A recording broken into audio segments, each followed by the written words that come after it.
Now you may think Dan Banjock died and went to heaven here. Yeah, Dan, there really is a Mustang that's painted the whole thing checkerboard. And I think this guy outdid you on the checkerboards, Dan. I don't know. I guess the guys like Banjock, the more checkerboards, the better. Anyway, Dan, can't wait to see your model.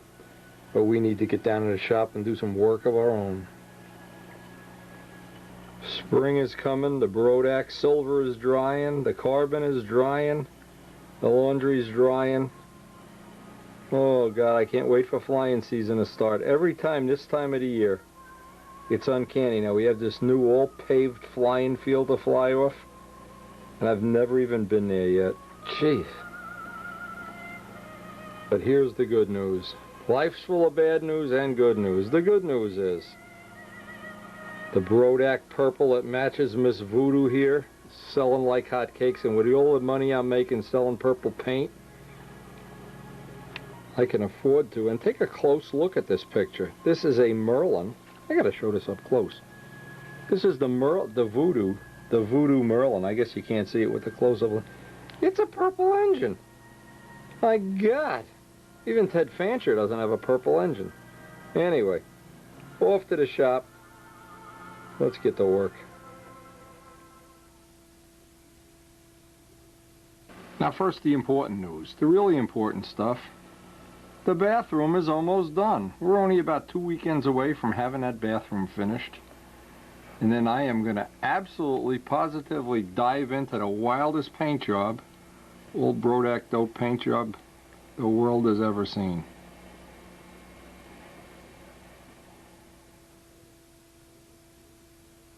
Today all this glue is dry for these reinforcing little pieces that I've put in here. And what I do, I always make the hole down in one piece. This way I have a complete flat sandwich when that attaches. And when I'm done, now that the triangles are in place, I can kind of trim this off, sand it. And the next step is, because I've just laid in this 64th plywood edge, I can just retrace my line, grind that all nice and smooth, get that nice and even, and then work on putting a real nice finish on the whole outside of that part. Then the last thing, I'm going to make that door up, that little flap door that I made on the wooden fuselage. Even though this end is done, I like this hole down a lot better. This is a lot solider. I like the semi-scale look of that little door a lot.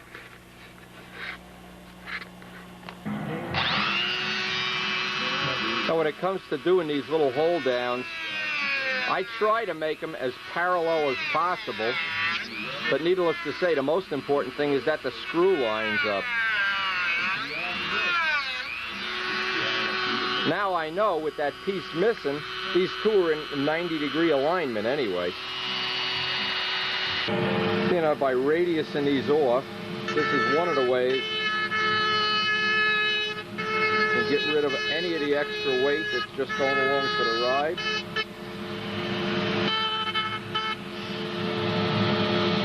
Now I always try to get these edges to be about 1/4 of an inch. Of course, it's not real critical, but because these edges actually have laid on the part that we're trying to get a joint, and what we've done is use the part that we can't change by just filling it in with this little piece of plywood. This works, by the way, excellently even on a nobler cowling, on any cowling, a Thunderbird, it wouldn't matter. It's a good little technique to edge everything with 64th plywood. Now what I do is I'm real careful. See how much of that secondary bonding epoxy is in there? I'll get in there with sandpaper and with a little tool, clean it all out, make a nice little radius in there. And if it's still flimsy, or if you've made it too thin, a good trick is, and I don't think I'll have to do it, this is pretty strong, is just get some air epoxy light and make a little fillet in there. I don't think we're going to need to do that though. But now this is the part I'll take quite a bit of time doing, this little final edging, because I want, see, this is one of the things right here, for instance, that plywood has set the edge. So I want to make sure I have a crisp edge, and I want to also make sure when this is in place that it's nice and tight, that it's a relatively good fit. Now one handy little handy spot for the old wizard. Just trying to get all the little rough edges off of that secondary bonding epoxy.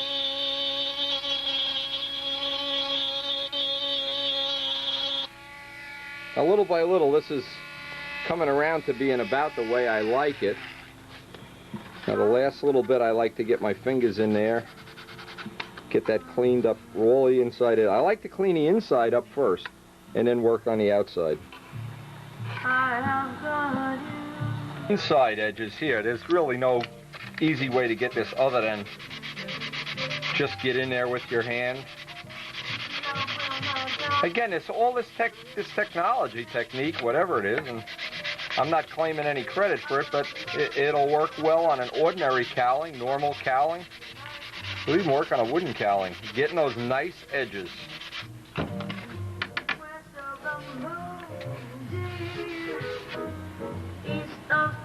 What I always try to do with thin CA and a Q-tip or a paper towel, harden up all the little wood areas and around them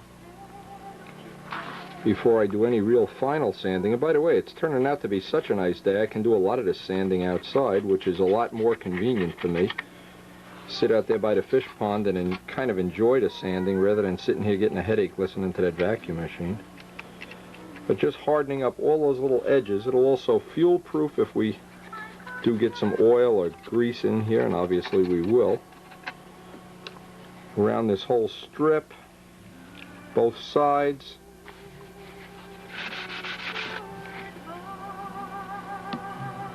Do here is to take some advantage of the fact that we have another halfway decent day, which probably almost guarantees snow this weekend. Anyway, the final thing is I take the sticky back sandpaper, let it stick right to my hand, very carefully burnish. I need to burnish everything up because once I put this back in place, what I'm going to need to do then is make sure all the edges match, and especially up by the spinner, mount the motor again and make sure everything just ties right in before I make up my little door in the back, the little air exhaust door. Remember, all the carbon fiber that we're using is no gel coat. That's the major reason that we can get the strength to weight ratios that we're getting. Simple. The gel coat usually is just going along for the ride, and it's a major part, just like when you make a mold, a major part of the weight of that part is the gel coat, and it adds no strength at all, very little strength. So if you're anticipating making a part that never needed to be sanded, it looked like a boat in essence, really going to be difficult to get that strength to weight ratio. And I think in this case, and I know we're going to have a little problem because I've built this area up here, I know figuring that out was a big part of the carbon fiber, I don't know, learning curve, I guess, is you can't use gel coat with carbon fiber if you want to get these real ultralight weights. Now, another thing, I was watching TV last night. I came across, I always watch Speed Vision, and I came across, I got to tell you, this is something that just blows my mind. There is a kit plane, and this is why I love model aviation. I always put these things on a tape. Why I love model aviation, the 10 best reasons.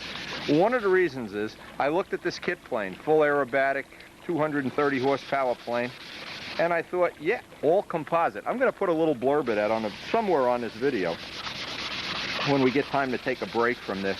But keep in mind, the reason they can get these strength to weight ratios in aerobatic planes and in Burt Rutan's planes and in a lot of this modern stuff, what allows it to happen is carbon fiber. These are airplanes you could not, there's no way on earth you could make these planes using traditional wood fabric methods. You just can't get that strength to weight ratio.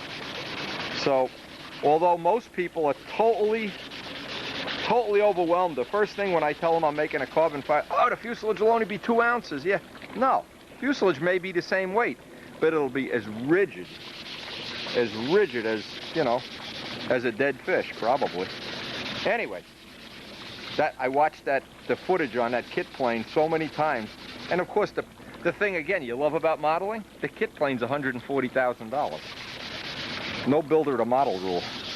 Anyway, that's the type of finish I need to have, and now I need to bring out the fuselage or do it downstairs and match all the edges all the way around and see how close this is going to line up. Well, when you work with it, see that scuff thing with the little pinholes? That's what that part has to look like if you want to get, well, I'm convinced that's a big part of it anyway, is not to have that outer layer of resin that just goes along for the ride. Another thing nice about working outdoors is this. You can just dust this off, and the worst that can happen is the birds in the area get lighter. At this point in time, you can see the differences. And this little exhaust door in the back, I thought that worked out so well. And I think, you know, now that I've made 2 of these, the next one I make will definitely have the 4 bolts and that extra little piece attached to the fuselage. It also stiffens up the fuselage just a bit, something that can never hurt, especially on a plane this rigid.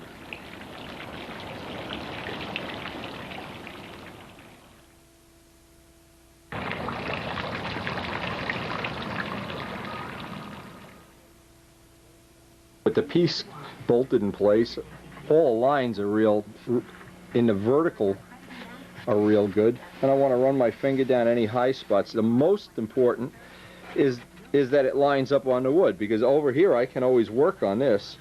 Down here you can see I need to spread this just a little bit, or I can just dress that edge off.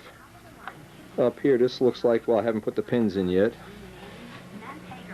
And then I need to build that door in the back. So those will be the next 3 steps on this little operation right now.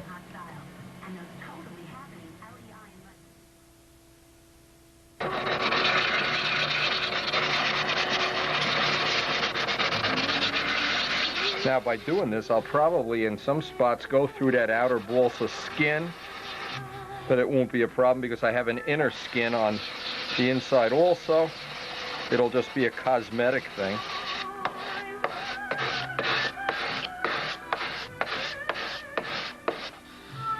It's amazing. One of the amazing things is how easy balsa, this carbon sands like balsa.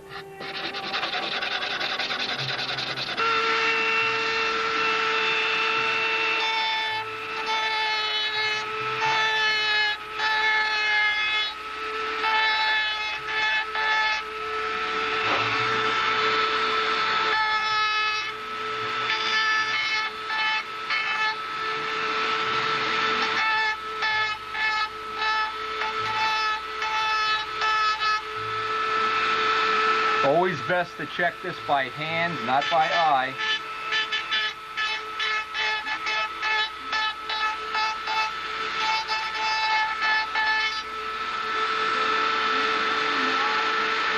Now I've got a little low spot here. I guess I'm going to just put some air epoxy in there. But I'll do that at the end of the session, so I'm not putting my finger in it all afternoon.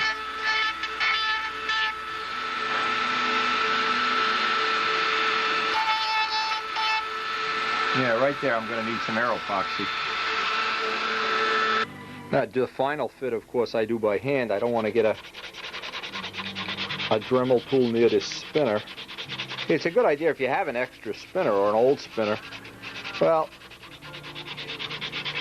I'll do the last little bit by hand. I'm just picking up the high spots.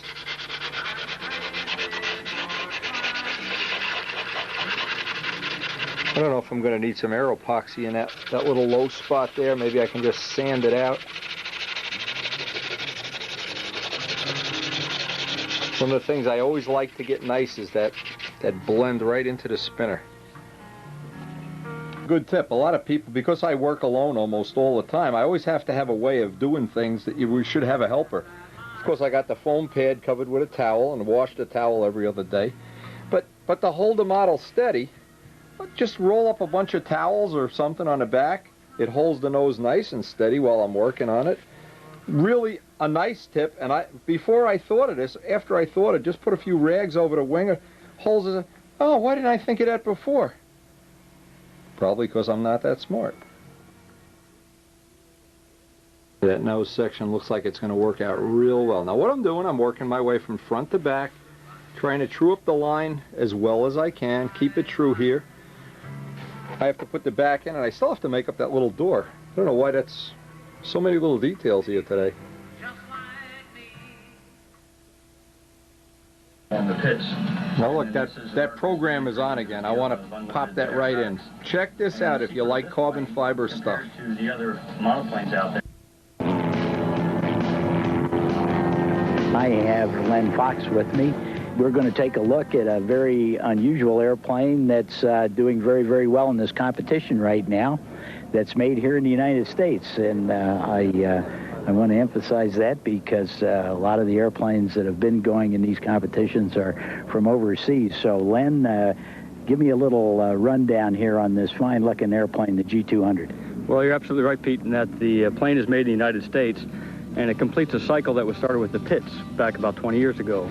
That's when the United States took the lead in aerobatic planes, when that outdid anything in the world. Since then, other countries, Russia, Germany, and France in particular, have developed monoplanes that have outperformed the Pitts. And then this is America's re-entry into the field of unlimited aerobatics. And the secret of this plane, compared to the other monoplanes out there, is that this one is built entirely of carbon fiber. If we looked inside, there would be no steel frame and no other structure. The skin you see is the structure, and the carbon fiber gives it the ability to have tremendous strength, but still maintain a light enough weight so that we can put a 4-cylinder engine on the front of this and still outperform the guys with 6 or more cylinders. Because of the light weight of this airplane, you're able to do all of this with a 200 horsepower engine. That's right. It's a little bit souped up, as most race car engines would be, for instance, and it's about 230 horsepower. But the light weight attached to that 230 horsepower, in addition to the clean aerodynamic shape, gives it an advantage when you put it in the box. I see, and I notice a couple things that are a little bit maybe different than what you see on airplanes. For instance, this little device here, is that to clean up the flow? Well, that's to generate a vortex over the root of the wing so that the root of the wing does not stall before the rest of the wing. Unlike a general aviation aircraft where you may want one part of the wing to stall before the other, in a competition aerobatic plane, you want the whole wing to stall at once, and this gives you good snap rolling performance. This is also related to the plan form of the wing. If you look at us against the sky, you'll see that we have an 8.5 degree sweep, the leading edge coming back. No other plane out here has that type of sweep. The conventional logic was that if you had a swept wing, you would have trouble with root stall. And this is the device that actually solved the problem for us. Well, maybe I can talk to, is it Petri Tarma? Yeah, Petri Tarma. He's in from Finland, and he's one of the men who allowed us to bring this plane to the world competition. Petri? Hello, Pete. Welcome, and I just saw your performance, which was, in my mind, very, very good. And how do you enjoy flying this fine machine? I really enjoy. I have 15 hours here in States with this aircraft, and this gentleman here, Len Fox, has been my trainer, and we have been training very close to Oklahoma to get used to this climate and this heat. And I really like this aircraft really much. Now, I'd like the folks to know that Petri here flies for Finnair as a regular occupation, and he flies my favorite airplane, seeing that I did a lot of work on that, the MD-80 from McDonnell Douglas. And they gave you the time off to come over here? Oh, yes. Actually, I have been 2 months in States now, and I have a four weeks summer holiday, and then rest I get off days from my company. Oh, so that's great. And how do you think you're going to wind up in this competition? Because a lot of it's right there in the head about what you think and how well you're doing, and you look to me like you got it together. First place, of course. There you go. That's what we like to hear. Well, thank you very much, Petri, and good luck. Thank you. And Len, thank you very much. And this is a fine airplane. Let's get down to the bottom line. I want one of these in my hangar. How much is it going to cost me? If you were to buy it in kit form, $44,000. If we were to build it for you, about $120,000. That's great. That is very, very well priced, I believe. Thanks a lot, Len, and good luck to y'all. More on the Giles aerobatic aircraft when Sport Flying returns.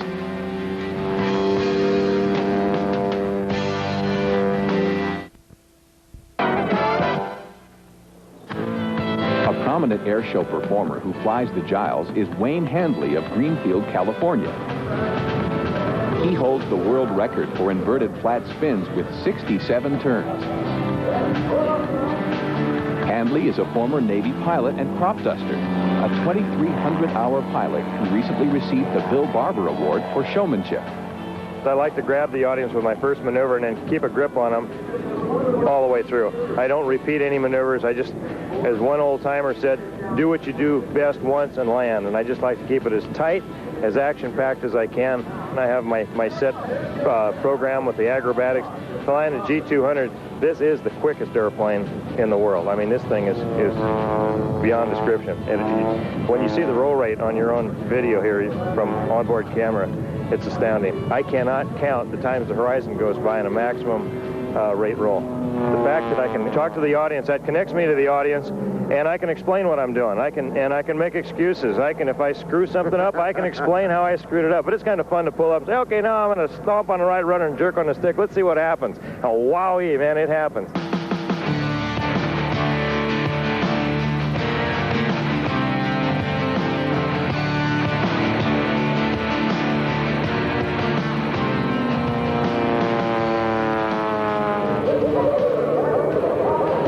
Handley also performs in this high-horsepower, lightweight composite airplane, the Raven. The Raven is a good, unlimited, all-out airplane. It's 315, 316 horsepower, light. It's two passengers, so my wife Karen can travel with me. Earlier on, when I had the pit special single-seater, she would go airlines, drive her own car if it was local. It was always difficult to get hooked up again. And we found it to be just so much better to be able to travel together in the Raven. The Raven has the addition of a cargo pod that we put on the bottom that we can, as I jokingly say, bag and baggage, and we can go.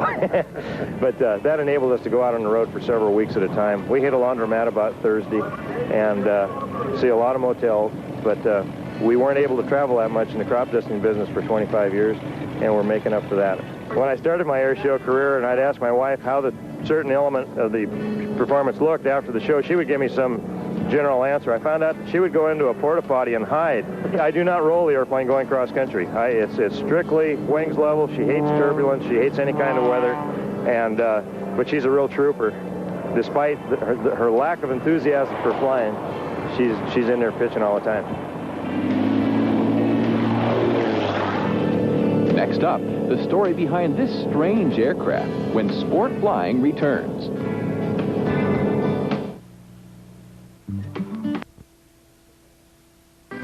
Now, I hope you enjoyed that little segment. The reason I put that on, every time I dial up speed vision, there's something about composite airplanes, Burt Rutan's planes, Varieze, Raven. There's always something interesting going on. And if you don't have speed vision, wow, subscribe to it. We get it as part of our cable package. Great entertainment. The aviation world. Now, this is funny. Here I am working with composites, and look what's on TV. And the proliferation of his trademark designs have established him as a giant in the home building world. Look at this composite construction. A unique construction method based on composites, glass fiber over a foam core. The result? Aircraft that are lightweight but strong. Rutan's determination to keep the process simple created a revolution in home building. His first major design was the Very Easy, unveiled in I can't even watch this. So you think maybe someday they'll think of Windy as Windy Rutan? I don't think so. Don't hold your breath.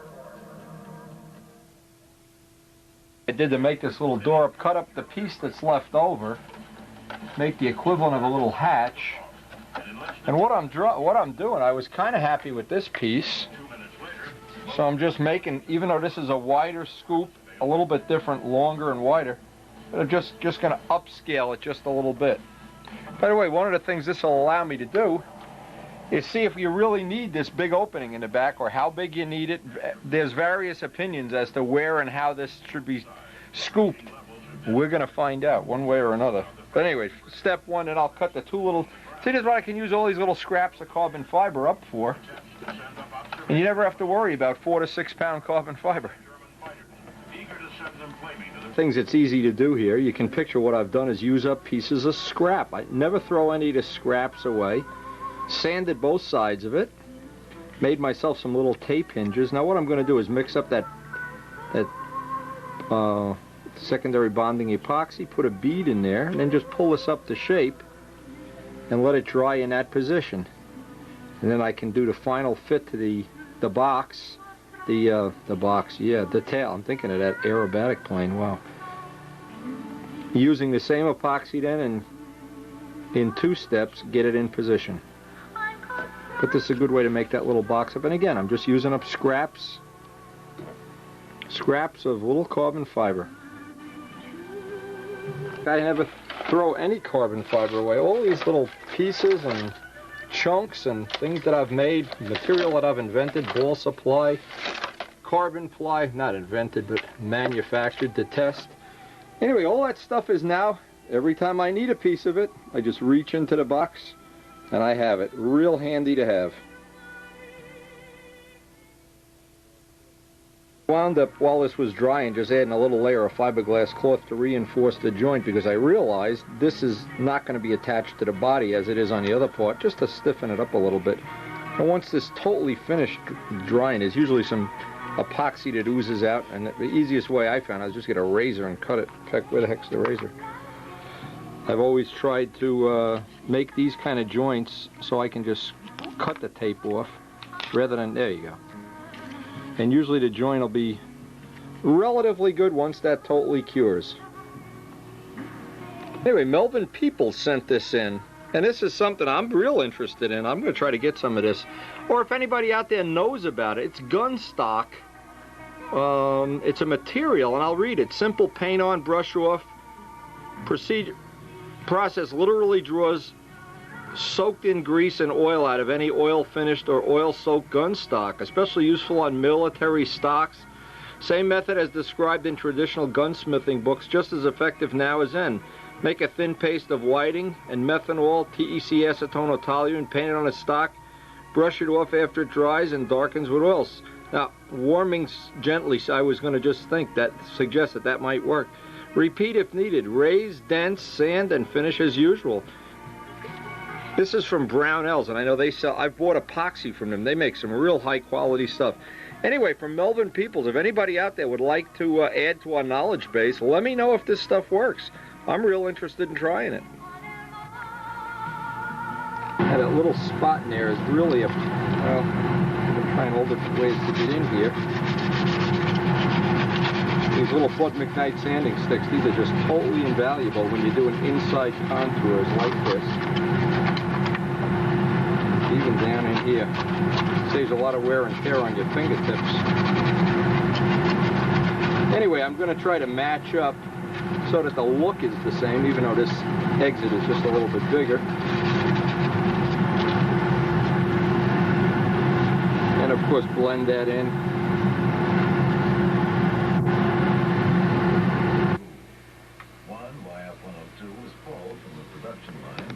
Looks like that's going to work out fine.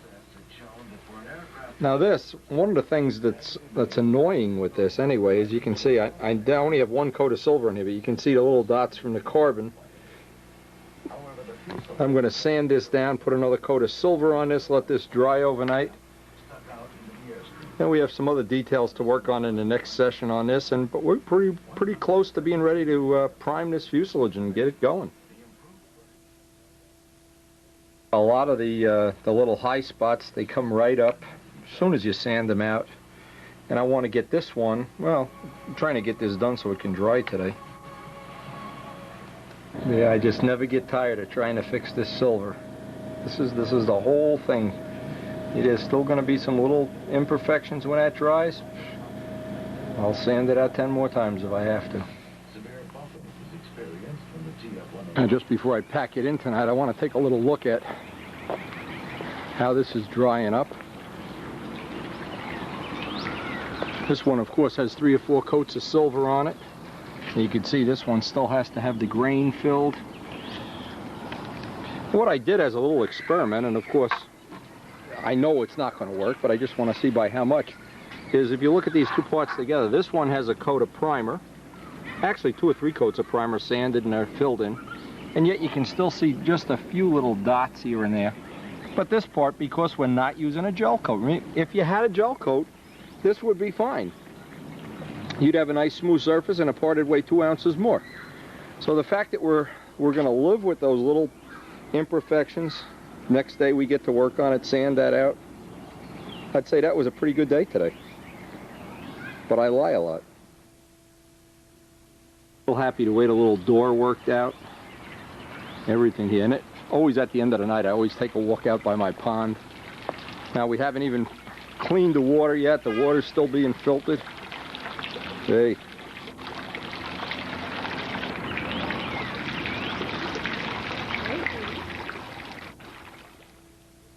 Today you can see we have just a little bit of filler left to do on this. You can see the little imperfections, and this is from the carbon fiber because we've sanded it out so thin, and these shells are really ultra thin.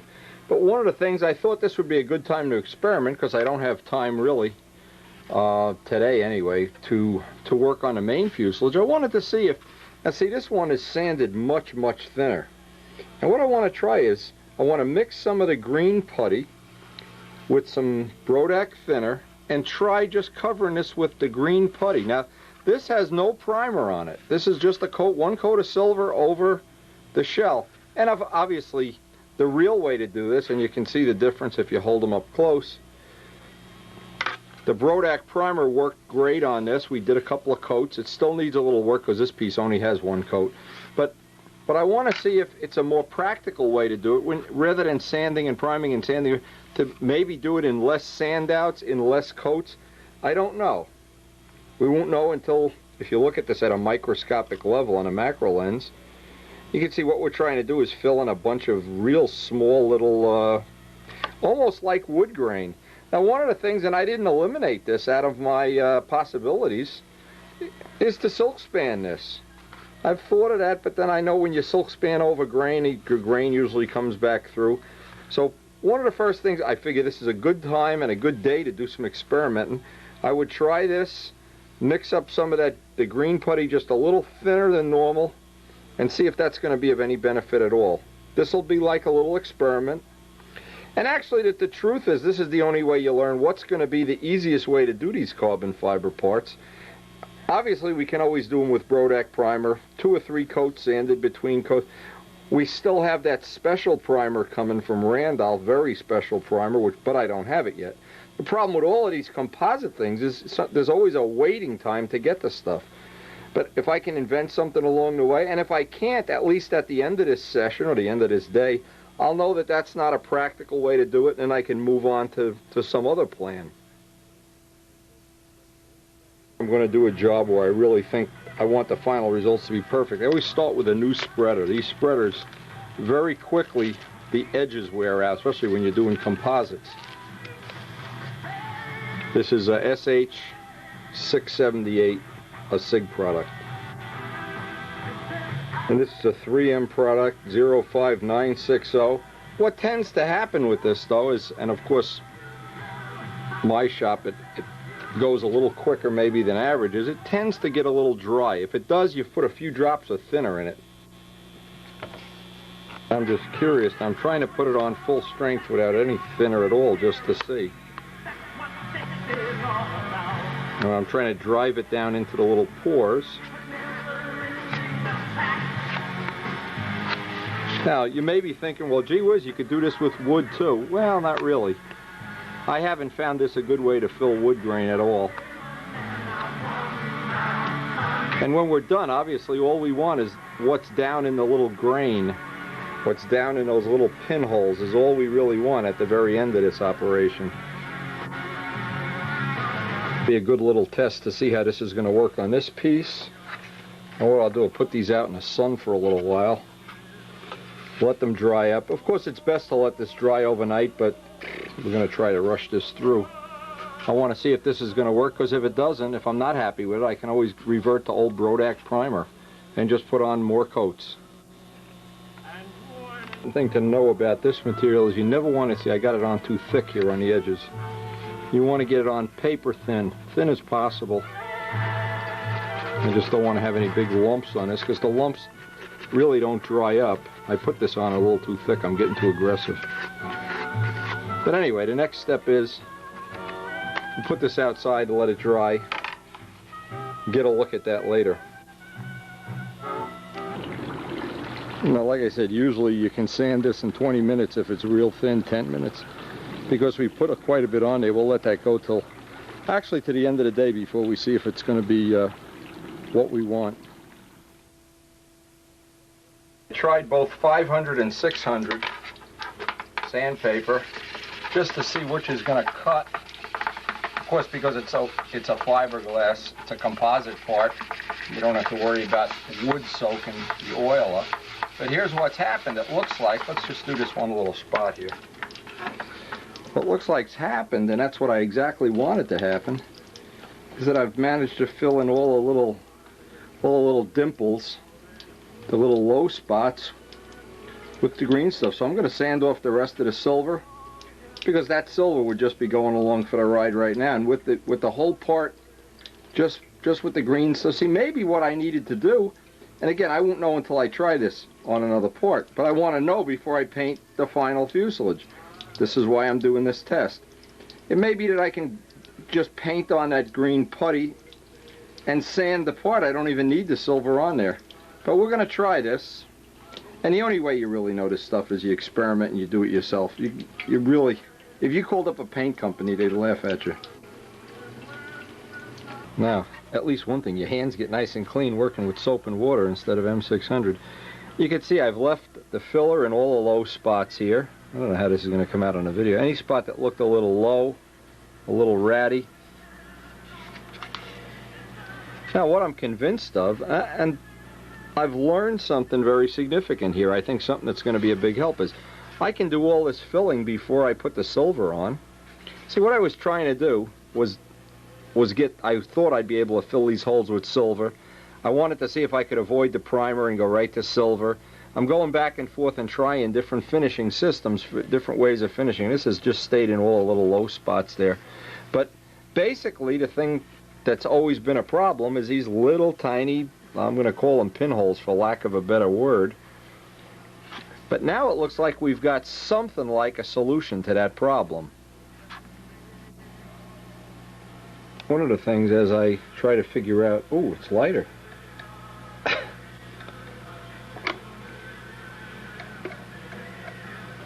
This part started out, this is funny now, this, I'm trying to focus in on it. It started out at being 46 grams. After I put the silver on, it went to about 50. Now that I've sanded it off, but now I have the holes filled, it's down around, well, it's under 44. So I've actually made the part lighter, and I know why, because the sink was all full of carbon dust. What's happened is this finish is actually lighter and smoother. So maybe I've keyed in on something. Now, on a big part like the fuselage, or on the big fuselage shells, being able to remove weight, and it may be that I can eliminate the primer altogether. I don't know. Again, I'm willing to do all the tests. This is one of the things I'm always willing to do, is do the test and learn for myself, because I know there's no better way in the world to find this stuff out than just do it yourself. Now, in today's mail, good friend of mine, good customer, good friend, from Spain. And I hope I say his name right, because these names make me crazy, you know. I bet he can't say my name either anyway. Jose Javier Rodriguez Hernandez. See, I got to tell you, Jose, and I love the plane, by the way. Very nicely detailed. Nice windy tongue muffler on there. Randy spinner. Looks like a Bali prop. 660 stiletto. But I got to tell you something. Now, this is true, Jose. Those of us of American Polish heritage, we usually get stuck with a problem. We have these names like Guganowski and Jungaguski and everything. And I'm an Ertnowski and you're a Hernandez. But you have 4 names and I have 2, so one of us got cheated. Anyway, looks like a nice plane. I'm assuming that that's Brodak dope, but I don't know for sure. The note didn't say. Nice exhaust outlet there. I like that. That's kind of nice. Anyway, hey, we appreciate the pictures, and we will be sending you out a catalog and some color pictures of all models. Silver on that bottom block is drying up decently, but one of the things I need to do now, and I'm going to set this up for tomorrow's work session, I want to make a little pattern of this outlet shape. What I have is, I have the other scoop, of course. These are molded. And what I want to do is get the exact dimension from the nose back, so obviously so these match. Make up a paper pattern, and then I can trace that out onto the carbon fiber part, and then inset this, and then my post-curing resin, secondary bonding resin, can dry overnight, and I'll be all set for tomorrow. Now, one of the old the ways I've always done this in the past is just take a piece of notebook paper, kind of put the impression down on this. This is an old trick from, I don't know, from something. This will give me a rough idea of the opening size.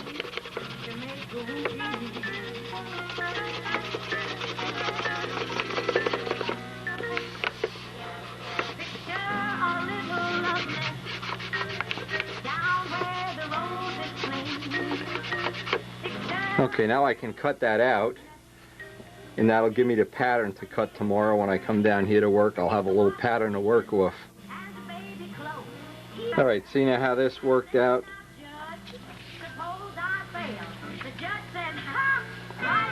Obviously this is made oversized in every dimension.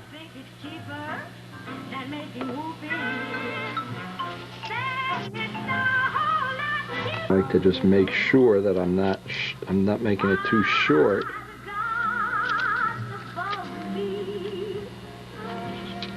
So now what I try to do, I try to set up whatever I can for tomorrow. And in fact, it doesn't look like I was going to try to get this cut and have the glue dry in tonight, but that isn't going to happen. We're just running out of time. Phone's been ringing. Now I also have the blisters to lay out tomorrow. I'm trying not to get any fingerprints on this so the tape sticks. Now I know this slot is, this back edge is 6 inches from the nose ring. I can just get this roughly in place.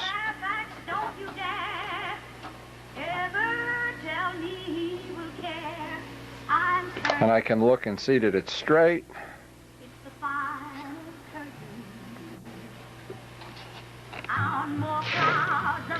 Now I just do this by eye, is try to get it right in the center.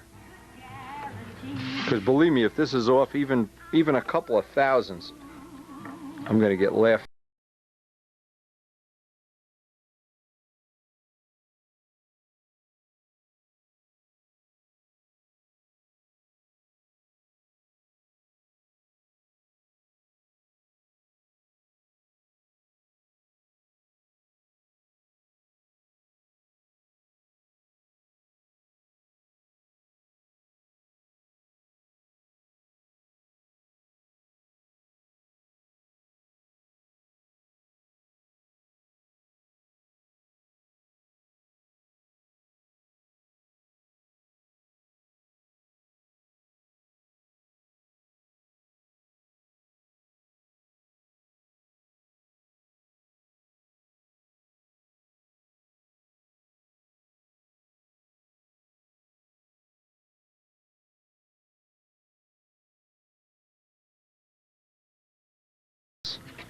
That we have a pretty good simulation of where this part is. It's 6 inches back. I'll make a little note on a template of that.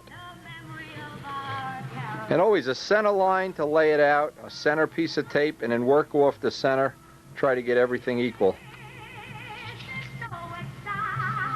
And that's it for tonight. But that's a good way to lay out anything you want to do, because now you can kind of look down and see if it's in the middle, if it's where you want it to be. You know you have the tape center line there, and tomorrow we'll cut that hole and install the scoop. Right now it's pizza at Wendy's. Supper time. This morning I got to look at how this dried up. First off, this has about 3 coats of silver, maybe more. And this, for all purposes, is ready to paint. And by the way, we do have the Miss Ashley Red in stock here, and we want to try to do a little test of it. Bob Brookins has been exceptionally helpful in coming up with the formula. I want to look at this now. You see, because I took all the paint off, you see I have a little flaw up here, and I'm going to go back and pick away at this. There's a little high spot up here, and I know what that is. That's a little chunk of paint. You can see how subdued the little pinholes are now relative to the way they are last time. So, and I won't bother putting on camera, but the next, I'll do the same thing with the green putty, let it dry, sand it down, give another coat of silver. I may need to repeat that 3 times, but what I've gained, it's really, really not adding any weight at all. Remember, this part was 43.5. Make sure this is zeroed in. 43.5 before I put the silver on. That added that coat of silver and all that filling that we did. Added 4/10 of a grain. 4/10, not a grain. 4/10 of a grain. So we can be real happy with, you know, a floor like this. That's a good place. Just rub with your fingertip, a little putty. Let it dry for a while. Up here, this looks like the worst spot on the whole thing, but we're going to work on this. We have the other one under control, and what I'm real happy with is we've achieved a weight with this part that if we had gel coat, this would be a 3-ounce part. This would be something, and you wouldn't have to do this filling. See, the thing that's happening is we're paying for having a high performance part in maintenance. If you want a low performance part with that shell already coated, what you're going to pay for, it's going to be heavy. Well, like anything else in life, you know. This airplane is designed and supposed to be a legitimate test of how far I can push this carbon fiber envelope. And like that Giles 200, I don't want to let labor be one of the reasons it doesn't achieve its maximum performance.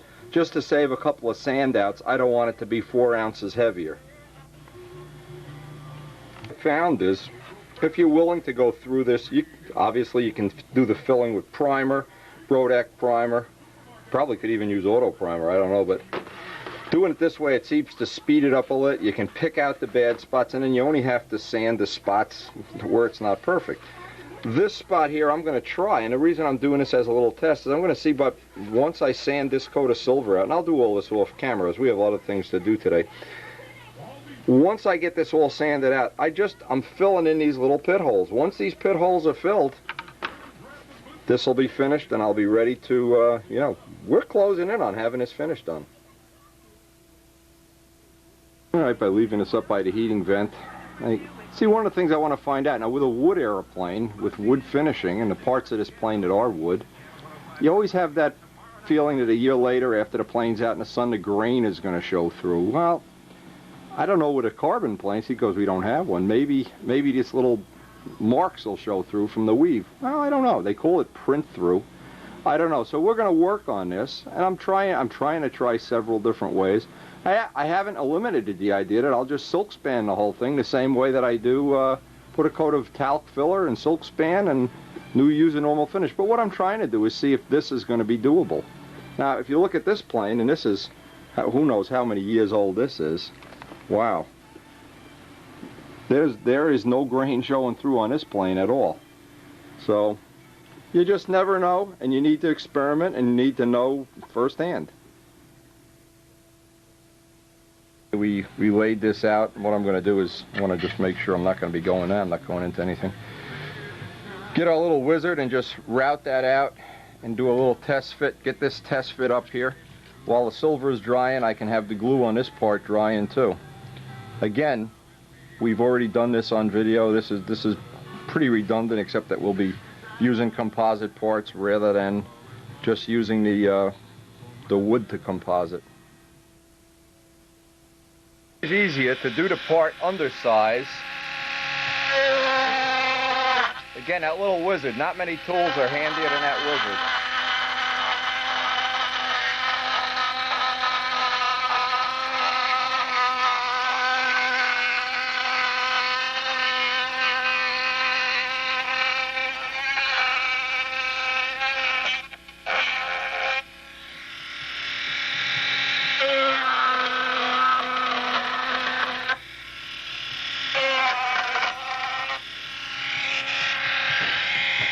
Last little bit, it's just easier to get in there with the little wizard and just work my way right up to the tape line very slowly and carefully.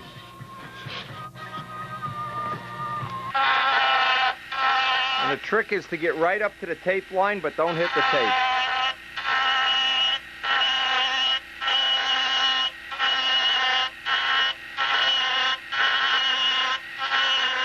Be surprised, once you start laying out tape for various uses, you find it. Now we're going to use the tape to lay out the blisters, the stacks. It's really a good way to lay stuff out. And something that'll appeal to all modelers. It's really cheap.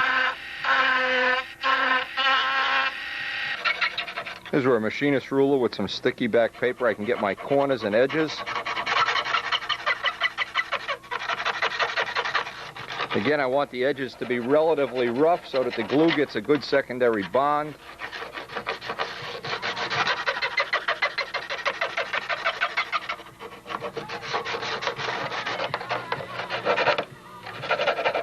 And one of the advantages of this, you know, you try to carve this scoop in wood, and this edge here is going to be death. Every time you go by with your fingernail or somebody launches the plane or picks it up, well, I'm hoping I'm going to have a little more durability, even over the wood chip that has this composite part in it. But again, these are all the little things we're going to learn as we go. Hopefully learn, maybe learn. Try to learn is the best way to put it.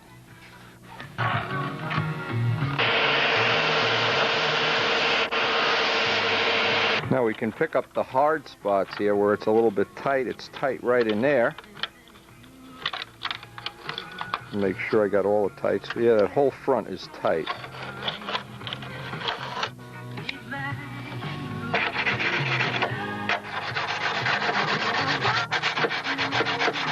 What I did is I can lay out tape, and you can see how useful a tape is in picking up where I need to remove material.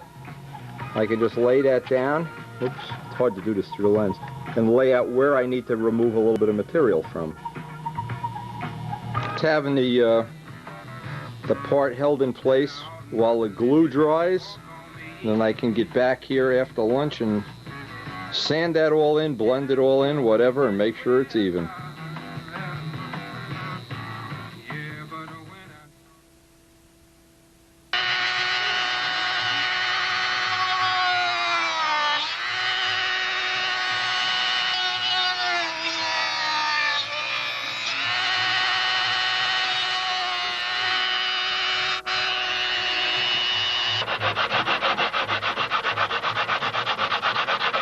Again, the next step is to dress this off nice and smooth.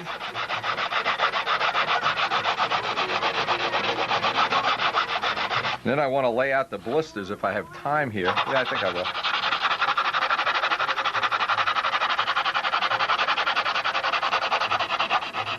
I probably could use one of my belt sanders or something, but I'm afraid I didn't want to put any dents, any low spots in here, since this shell is pretty thin to begin with. Now that worked out about as well as anything on the whole project. All right, the next thing I need to do is take the fuselage off the wing and measure up here on the other fuselage how high the blisters are, the valve cover blisters. I want to get those installed in this session too if I can.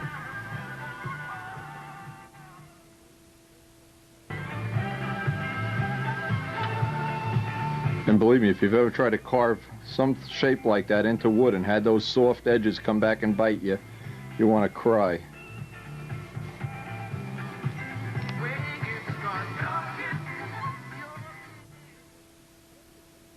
Even the inside part of this worked out pretty business looking anyway. Another advantage this may have, and I don't know that it really will, is you really do get airflow. What's going to happen, it's going to pressurize inside the fuselage. And this is going to stay open so I can attach the push rod. So maybe we'll even get some extra cooling out of that. I don't know. Maybe it'll overheat the engine. Who the hell knows? Anyway, the one thing about a carbon fuselage as opposed to a wood one is you never have to worry about oil being absorbed up.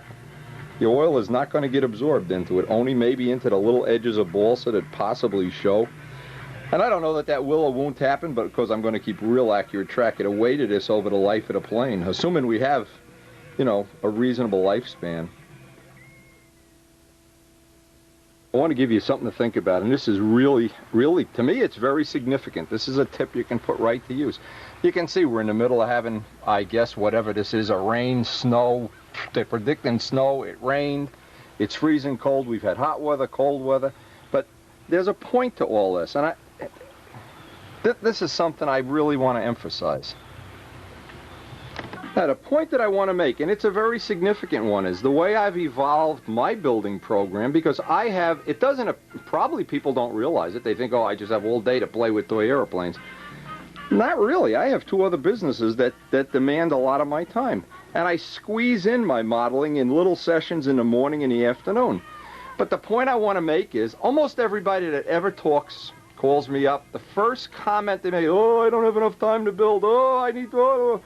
And what I always ask them is, do they do the finishing system like I use? And not to say that this is some bulletproof great system, but there's one advantage of doing, when you finish parts like I do in pieces, is every day. You get a day like today, here's what happened. There's no way you could paint today. There's no paint on earth that's going to allow you to go paint out there in 35-degree howling wind, rain conditions.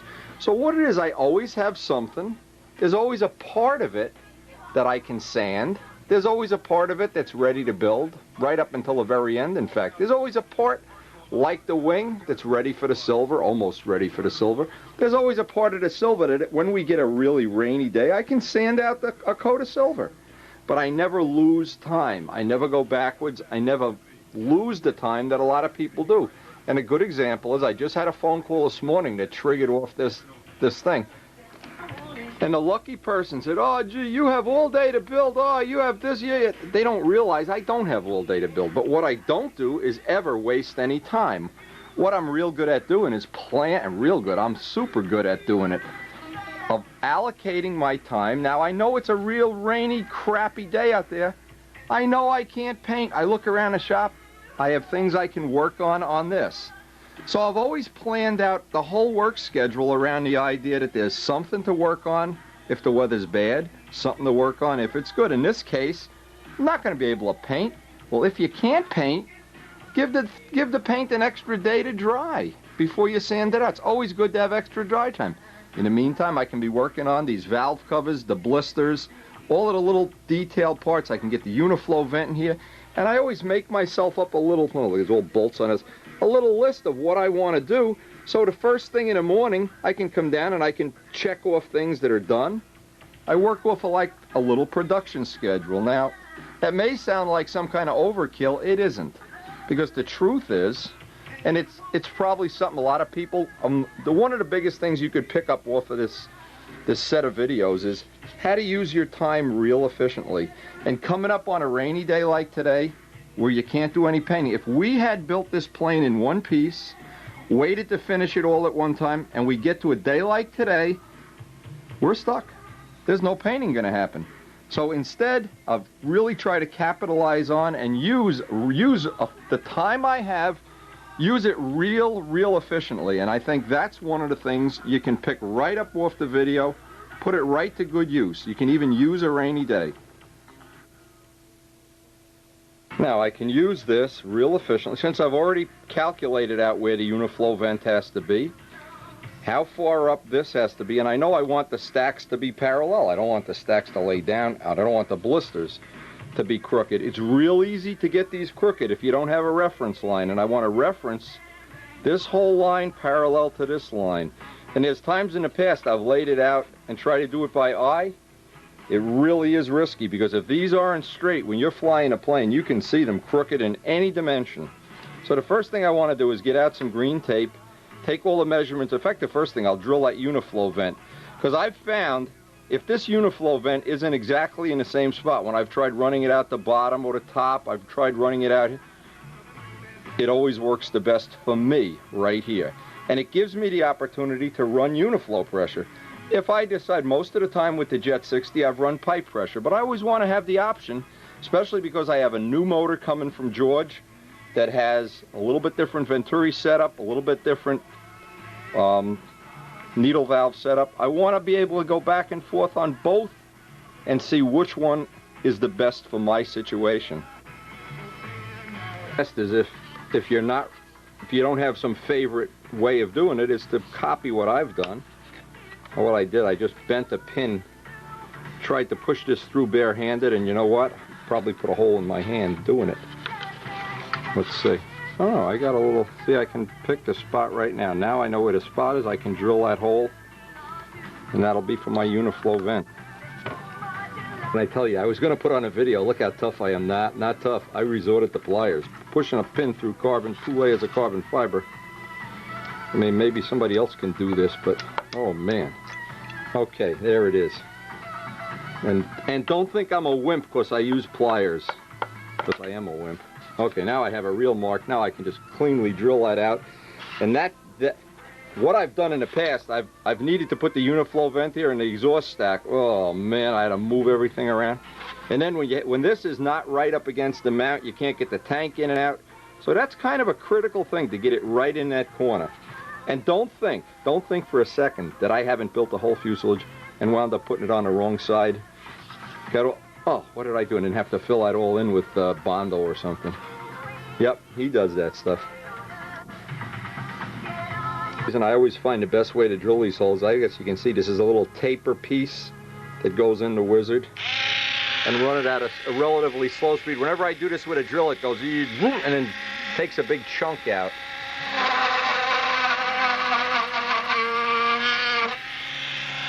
And since the bits are all 1/8 inch, what happens, it tends to put a nice, neat, clean hole exactly where I want it. And then when I get the vent in there, I'm going to have to check with the motor right now. Make sure that's going to clear the motor with enough clearance. I don't want to make this that I have to grind away the motor or something, because I can still change it and move it back in that corner if I have to. But the reason I've left it up just a little bit is I want to get some JB weld around that when I actually get to put that in. I don't put the vents in until the plane is buffed out, and don't put the little exhaust stacks on or anything till it's all buffed out. Save yourself that aggravation. Got enough clearance there, but boy, you wouldn't want to have less than about 1/8 of an inch of clearance there anyway. Anyway, I've done it. It's kind of a day to put the motor in the plane and you can't get the last bolt in or something. I always like to check this. I've learned the hard way. None of the things that I put, by the way, none of the things I put on the video have I gone to school and got some little degree of the plane and it's all been nice and easy and you get, no. You know what it is? It's fingertips. It's broken fingernails. It's razor blades under your thumb. It's all the school of the school of stunt hard knocks. Measure up from the bottom.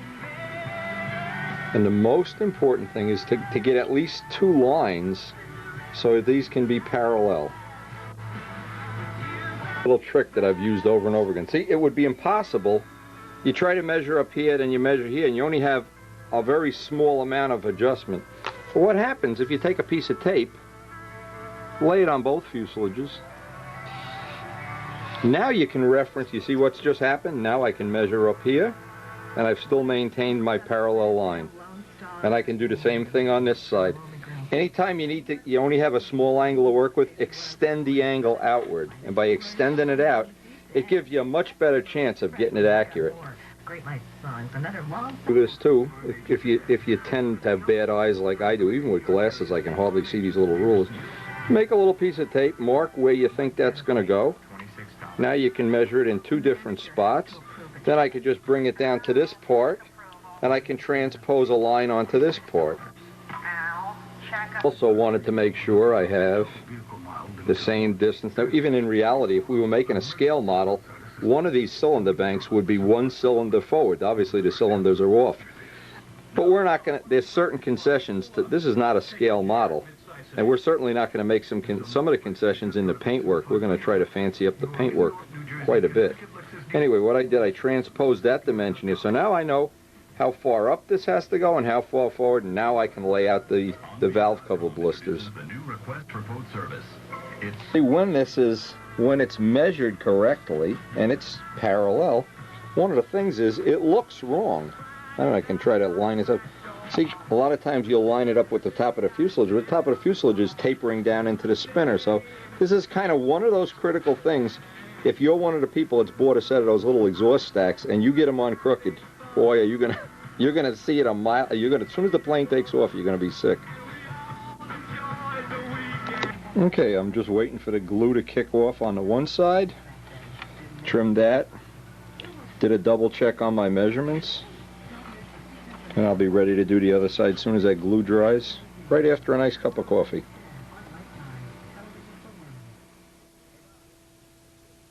Clean the glue edges off. One of the things with these Bud McKnight sanding sticks, of course, the tip is the only thing that wears out. So if you just cut the end off, in effect, you have a brand new one. You use it up, cut another 1/8 inch, 1/4 inch, cut another. and you're always using this nice, fresh, clean stuff. Anyway, these work so well. I got to thank Bud McKnight for this. This little tip is just worth its weight in gold. It's really made, well, it's saved me a lot of times from having to make hundreds and hundreds of little extra sanding blocks. And again, what I'm looking for is a rough surface. I don't want to have, paint is not going to stick to a glass like, especially fiberglass, epoxy. You always want, they recommend you rough the surface with 80 grit. Well, these sticks are about 150, I think, but again, I put a little piece of plywood in there to make that a little more rigid. As soon as I'm happy with the contours and all the edges here, and I'll just repeat the rest of it off camera, lay out the other one, and we'll be ready to, hey, maybe we'll even have this finished today. Now I'm just going to repeat all the steps on the other side with the other valve cover blister, and that should finish up this part of the nose section.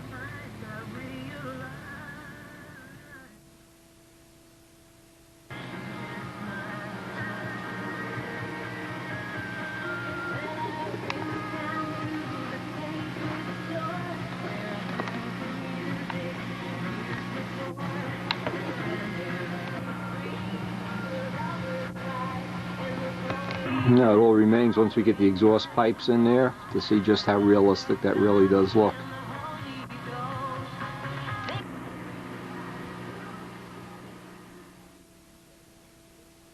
Last little thing I'm going to try to get done today, well, two little details I'd like to work on. I need to carve up that little piece of balsa, and I have a pattern for that, of course. Not much hot rod stuff going on there, but I'll just try to, if I have to, I'll put some tape on top of this and then contour sand it in, get it attached, of course. I can do that with, you know, just literally any scrap of balsa. But the way the day worked out, this was the main thing. Boy, you can see how much air is going to go through there.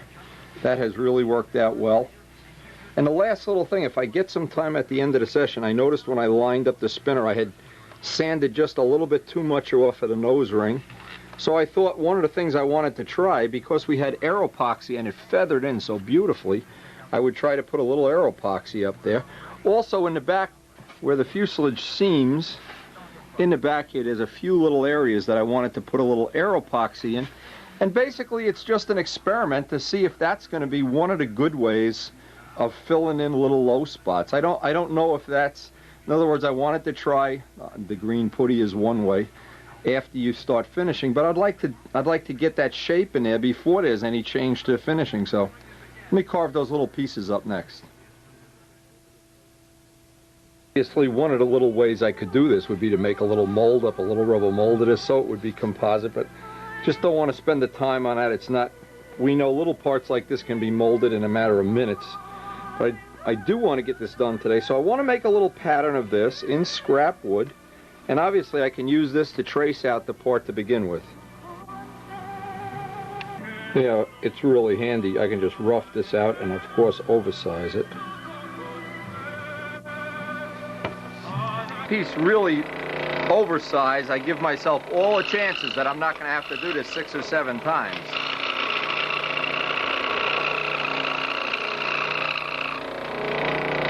Probably means I'll only have to do it 5 times. Top and bottom shape. Now the next thing I can hopefully get out of this, I just need, and I can leave this plenty oversized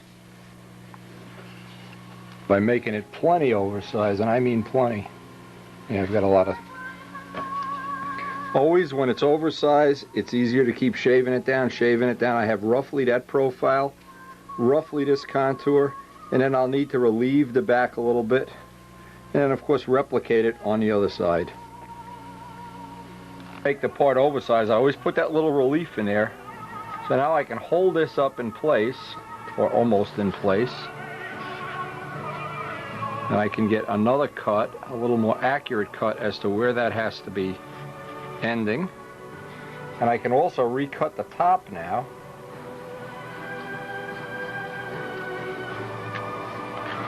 And by having those lines, now it gives me extra lines to work off. You can tell right here, this is going to be plenty oversized, never hurts. Look, it breaks right where I have to end. Probably the first lucky thing, the last lucky thing that'll happen today. Anyway, it looks like we're making good use of a really terrible day. And a lot of these little details, as we close in on it, I really get excited about the fact I allowed 3 years for the development of this part, and I'm not predicting the future here, but I have a feeling before this year is out, we're going to see this guy in the air. And of course, if it doesn't work out, my feelings won't be hurt. We always have that wooden fuselage. Not that I'm a coward or anything. A useful tip. Whenever you want to get this to sit on a fuselage part that has a curve in it, the rolled up sandpaper is a good way to get somewhat near that curve. Now in this case, this is hard because I don't have a way of grabbing it. But I can get that curve in there. Now the idea of that is then you only, when you lay this part in position, it only touches on the tip. It doesn't hit here and then rock. No matter what kind of a shape you're doing, this is always a good way to do it. Let's just see if we can get this down. Actually, it's not going so bad. Okay, now I see I'm still oversized, but I can start to put the final.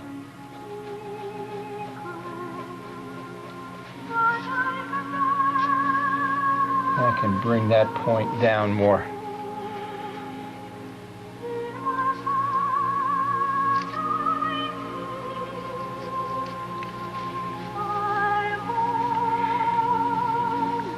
It's a little tricky making these little parts up, but without these little details, you lose the whole flavor of the model. Okay. That's getting close, Annie. Once I get to a point where it's reasonable, I just tack glue that in with a drop of CA, which means it's probably going to fly off.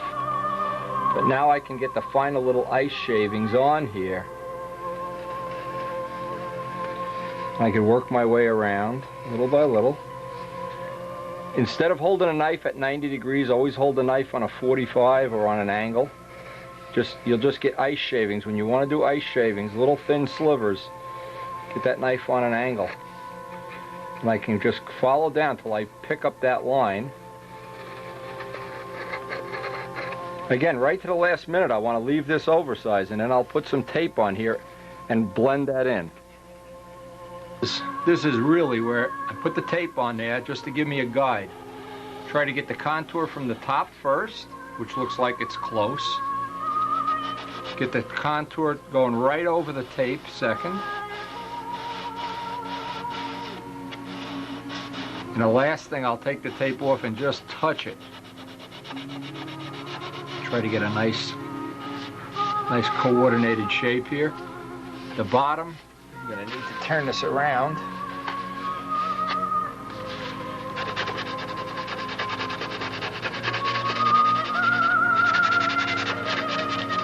Again, the tape is what allows you to get it relatively nice.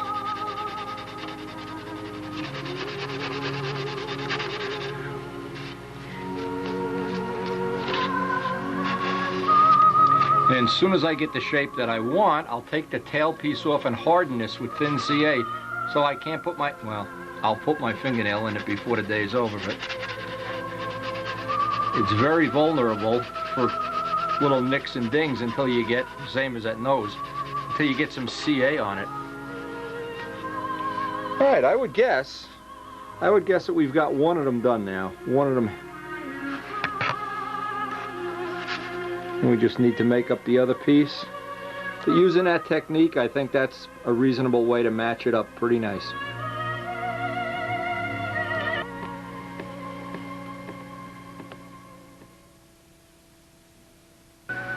This really worked out well. Really did have a nice, I don't know, the way it worked out. I thought it was going to take a lot more time. Now, the next step is I'll pull this apart, harden this with CA. And you can see a little bit what I did. I took the fillets here. It looked like they were pulling up just a little bit.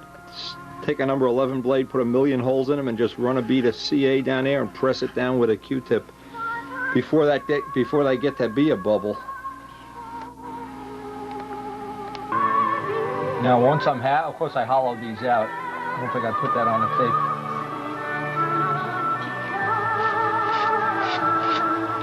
Because I want to be able to finish this. I don't want to have to go over, obviously, and put dope and talc and everything.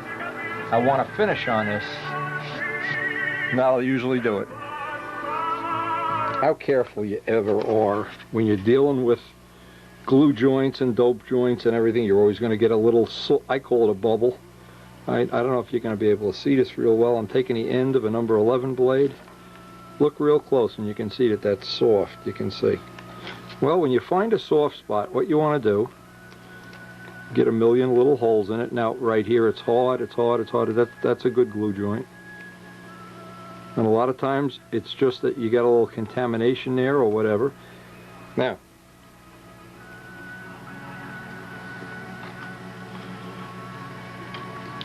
that'll definitely soak in, and obviously we'll wet sand it out and put another coat of silver on this next time we're doing silver. I just want to tack it down. Now when that should kick by now. Now I can feel it's rock hard. And that's a great tip. That's the biggest reason you wind up with bubbles in your fillets and different things, and of course I've had them over the years. I've already pre-done that part, but plenty. The Q-tip takes the contour of the fillet, usually very well, and the dust in the Q-tip will usually kick it off right at about the right rate. Now I'm using the back of the knife to press it down. It's a good little tip. And once that's got another coat of sanding and another coat of silver on it, you'll never even see it.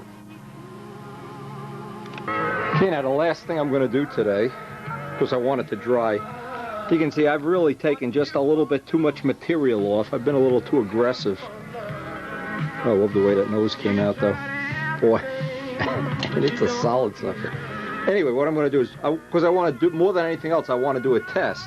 I have the towel holding this in position, and I want to see if I can make a little lip of aeropoxy light up here, and I'll trowel it on just to see exactly, well, if it's going to, first off, is it going to bond to this real well? I guess we'll find out.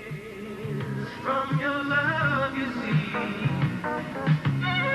I came back to... Thing that we want to bond, we want to get it as, well, not as rough as possible, but rough. See, I just was a little bit too aggressive about sanding this down. I want plenty of scratches in it, any kind of bond.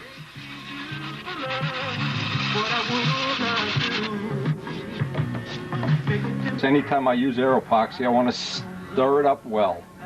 Like many chemical components, it's not homogenized.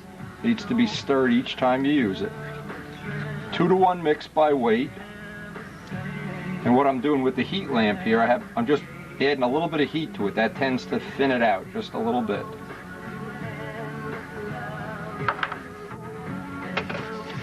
I make the mistake of taking the material that has the hardener on it and putting that same stick back in here. Not a good idea. In fact, I don't even want to use that over again. I set the scale for exactly 2-to-1. And like any epoxy product, mix it. When you think it's mixed, look at your watch, 2 minutes more. And don't be like somebody I know that used 2 parts of part 1. Won't mention any names. I promised I wouldn't mention it on video. I'll give you the initials, but I won't tell you names. Melissa Etheridge comes to my window. Elton and George Michael together, Don't Let the Sun Go Down. And Irene really have had good luck with this, and this will be another experiment that we can see. We want to try to see as many uses as we can find for this. Obviously, fillets are one thing.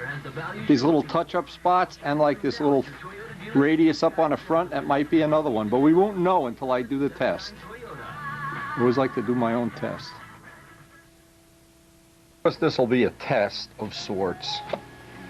I want to, well, Let's make this a real test. Glue the engine in place. I didn't want the prop blade touching.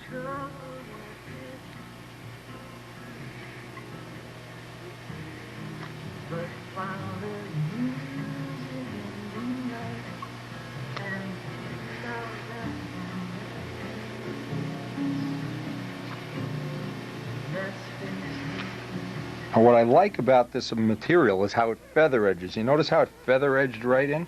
And I'm going to try this some other spots on the fuselage where I'd like to get that feather edge. By the way, a little bit of heat seems to help. Don't boil it. Just a little bit of heat seems to let it feather edge in even better. And you can see how much I've over sanded this. Well, I have to tell you one thing I really like. I looked at Ted Fancher's nose section one day, and how nice he had the cowling and everything. And I said, oh my God, just perfect. Superb craftsman. See, but it's things like that that inspire me. Then I say, well, gee whiz, if he can do that, then, you know, somebody from Rutherford, New Jersey should be able to do it too. But that's not always true. Anyway, we've come up on another problem that I've basically given up today on trying to buy Nomex in small quantities. And I had waited right to the last minute for laying out the tail because I thought I would be able to buy some. I made inquiries at about 7-8 different places, so did Elliott Scott. And so far we have no Nomex, so very soon I'm going to start making a wood tail. A normal flat half-inch wood tail, like on all Cardinals and whatever, sweepers, impacts, whatever, you name it, kind of a standard tail thing. Now, only problem is, and notice I'm just grinding this in. Look at this. See, when you pick up a hard spot, that's what happens. But I've left the door open to, I didn't even want to cut the hole for the tail yet, because I was still thinking I'd be able to get away with it. Now see, this is the last time I'm going to be able to do this. Okay. I really was hoping we could try a Nomex tail. We obviously, before the year is out, and for all the subscribers, they'll automatically get the videos and see what we're up to. I'm hoping by the end of this year we are going to have carbon fiber wings and possibly even have them for sale, if they work out to be commercially feasible now.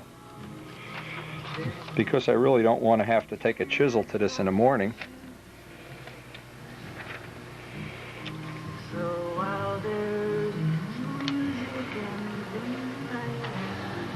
And obviously that will dry overnight, and we'll come back and sand it in the morning. One of the things about Aeropoxy light, you don't really have to get the contour perfect because it sands like balsa wood. It's not hard to sand. But what we're really looking for here is to see that feather edge, to see if there's a spot at which you will not know that it's Aeropoxy. Now I'm going to pull this off. Now I don't need the towel. And I can basically look in the back here. I have some, let's see, I got 3 or 4 spots back there I want to try with the material I have left over. I just dropped a rag in it. I can pick away any little spot that looks like it needs to be touched up back there. This will be a good time to do it. And we'll put this to dry overnight. Another Aeropoxy trick. The heat from a heating vent will really kick it off even quicker. But instructions say to let it dry 24 hours, and I've found out 48 hours is even better. And it powders right off. Boy, I love that nose section. I was filling in these little areas. I had a little brainstorm. Let me try to just trowel some down into those little dimples and see if that's one way. See, I want to know the test. See if that's going to be a way to fill in those little in between the weave defects. And because this material sands so beautifully and feather edges, oh geez, this may be a good way to do it. In fact, I'm going to go over anywhere there's a little imperfection on the fuselage and just go over it, because I know I can sand that out with no problem at all. So that'll give us a good chance to do a test. There's a little spot up here I wasn't happy with. Actually, I used this for, I didn't plan on doing it this way, but this will be a good way to test to see if aeropoxy light can fill in those little composite, I guess, divots, whatever you want to call them.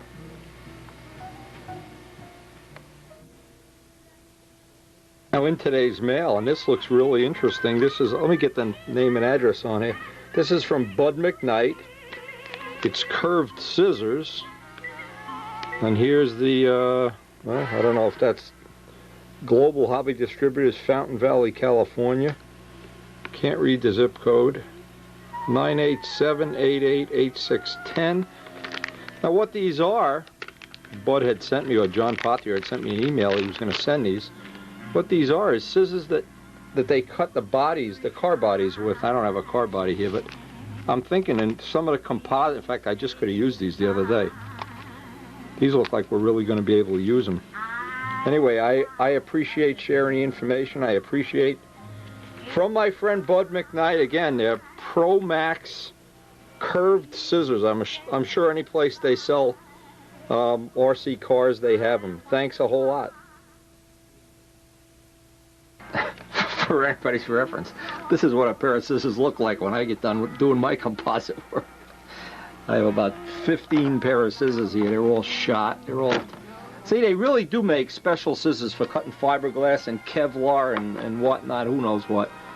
This is the good pair here. I'll put those in the back so we don't use them. But anyway, the point is, the day will come when I'll buy a pair of real Kevlar scissors. And until then, we'll just keep wearing out all these old scissors. But you really don't need fancy stuff to make a composite body. After this is dry, this is what I like about aeropoxy light, is I can shape now right to the spinner, get it absolutely perfect.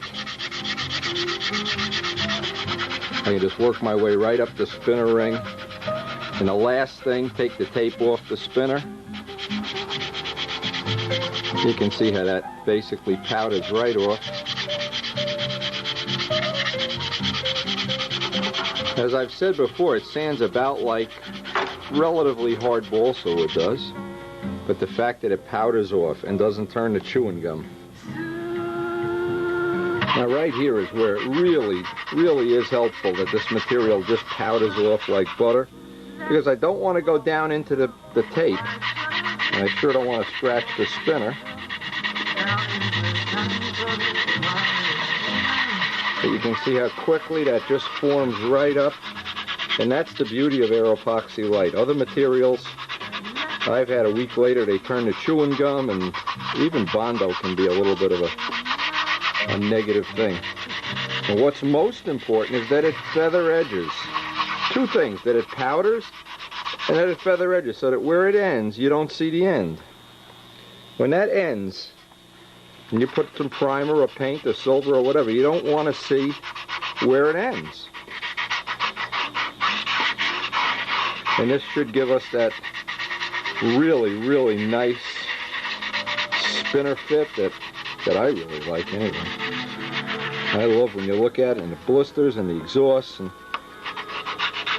all in one swoop you realize, ooh, that's just a little different than the average plane. A little more work went into that.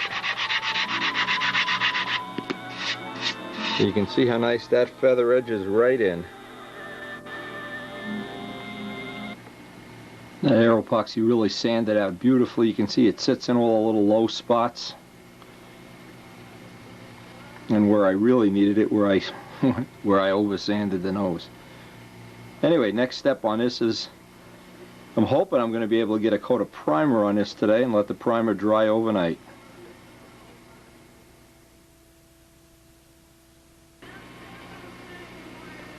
They really do look a little bit like twins here.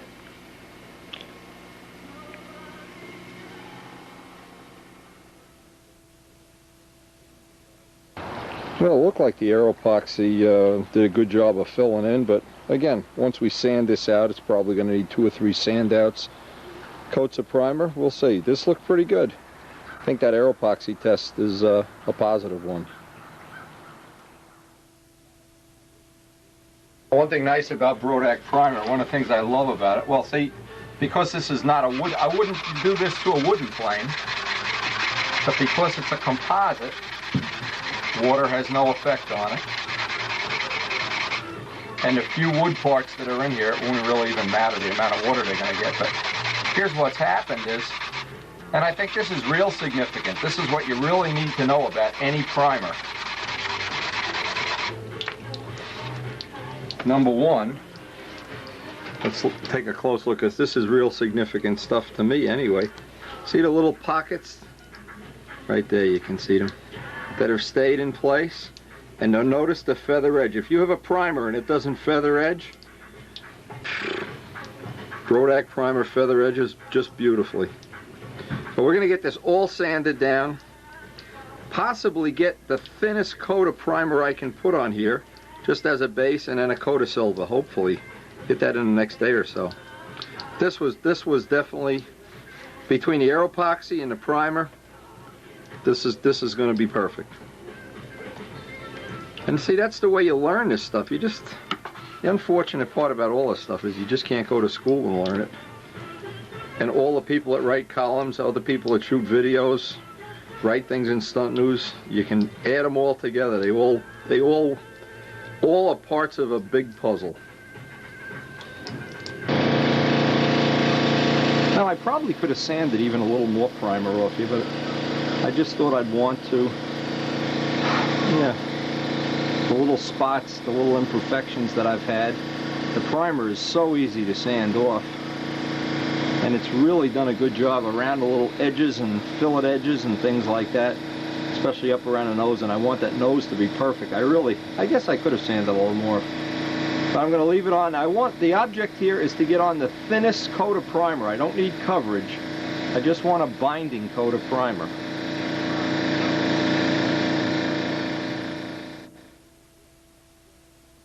Now, what I tried to do, this is a little experiment I wanted to try. I let this primer dry, and I see how thin I try to put this primer on to where it almost doesn't cover.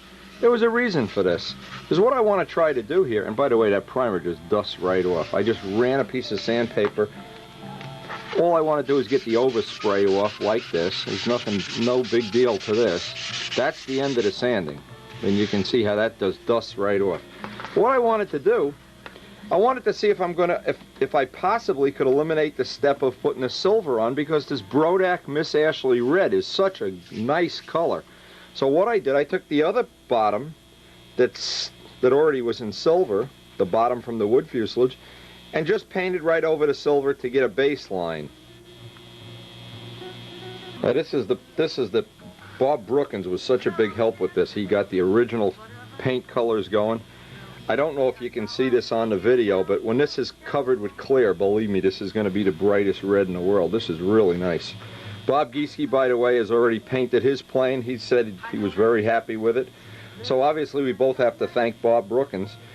But this was over silver. See, this piece was silver before I painted it. So now what I want to do is I want to paint this piece red, just to get an idea if I can eliminate the silver. Because on the carbon parts, I may be able to just put primer and go right to red. That'll save probably a half an ounce or quarter of an ounce or some amount of time anyway. Anyway, so let me mix up some red. It's freezing cold out there. See if we can get a coat of red on this and see what it looks like. Just want to get a little idea. See, it's cold out here, believe me.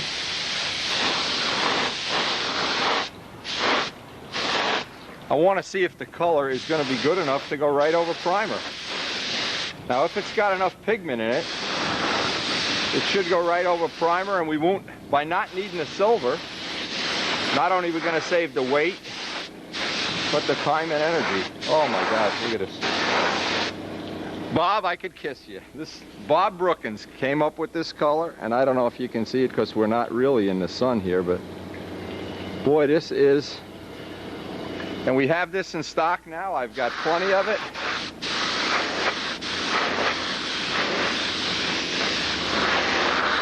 It looks like it'll go right over the primer without a silver base.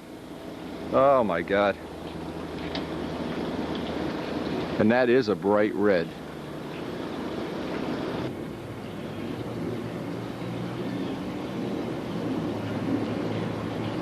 Anyway, it sure looks like one coat's going to cover.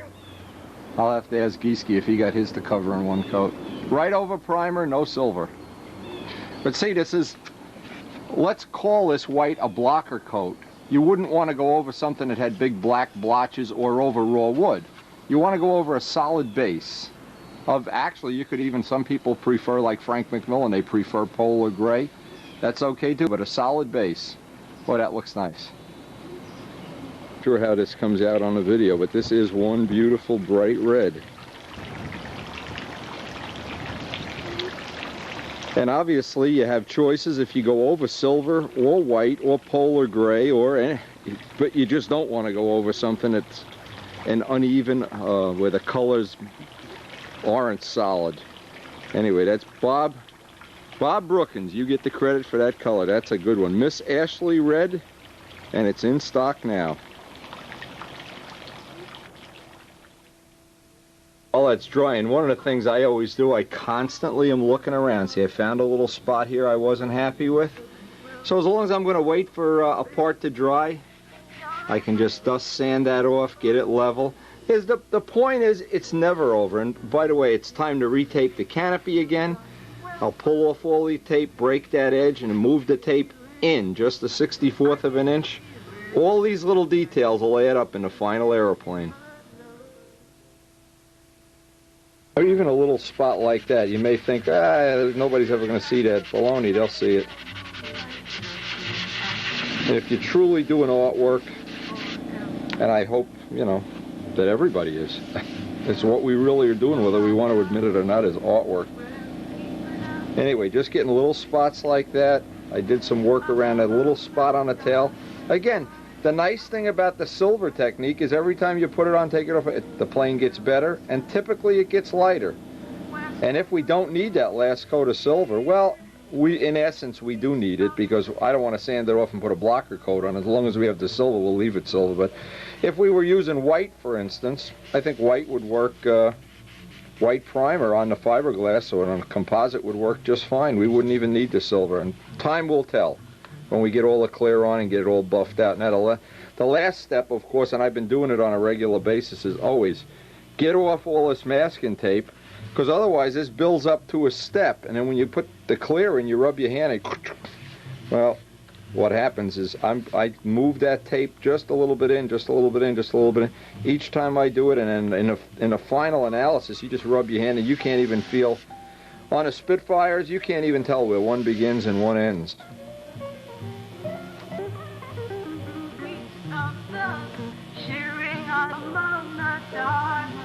Now, of course, what's nice about this, you look inside, and right about now, if this was the type of construction where you couldn't get in at the canopy, I'd be having a heart attack, because there's all dust and debris and everything, because we don't have a sealed canopy unit. Well, because we have the ability to just take 2 screws out and take the cockpit out, I'm not worried. Anyway, one of my little inventions, I don't know if that's an invention or not, but this is an idea worth its weight in gold, is get rid of the tape every time you spray silver. Break this edge down. In this case, I could break it with my fingernail even. And just move it up just a little bit. Because we're going to be ready. Hey, before this week is out, we're going to start putting trim on a plane, and we're also going to start making a tail. I've waited to the last minute for my Nomex, but you know what? It isn't coming. So we're going to have to go ahead with a normal wood tail and maybe make a spare tail with the Nomex. You can see how that second and third and fourth layer, we've already made a little bit of a blend in there. If we didn't have that, now even this is a little bit of an edge, well, some anyway. But to minimize that, just keep moving that tape out into the canopy very, very little each time you do it.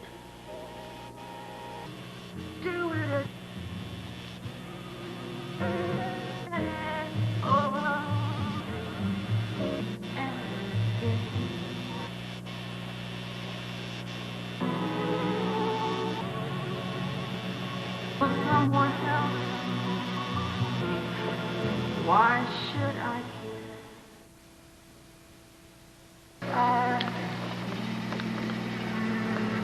I'm going to run out, spray to touch up on this. But the point I wanted to make was that you're never finished. Even this red piece, if I find a flaw in it, I'll touch it up. Now, I've yet to prove that I can touch up the red over if I need to repair it, but believe me, before this model is finished, I don't have to invent that test. Somebody will stick a fingernail or a nose or a razor blade or something in one of my parts, and I can use that then as a demo for touch-up.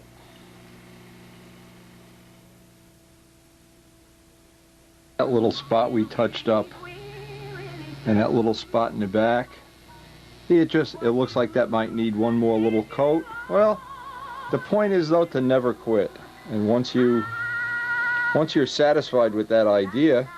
Now here's a good example. I sprayed on some white primer with about 2/3 thinner just to see if I could get on a super thin coat, and I had runs and drips.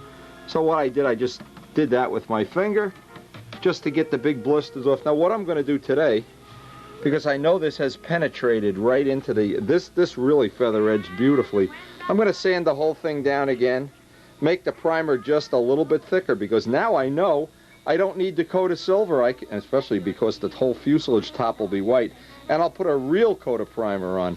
Now this was an unsuccessful experiment trying to make that primer watery thin. I guess I had more than 2/3 thinner in there. But anyway, this is what I like. When you look through here, look, you can look right through and watch TV through the scoop. Anyway, the next step, I'll put the silver away to dry, take the white guy out, final sand that all off and get a real coat of primer on there. And believe it or not, we're coming up on a point. I think the only thing left to do, I have to cut the needle valve holes in the bottom block.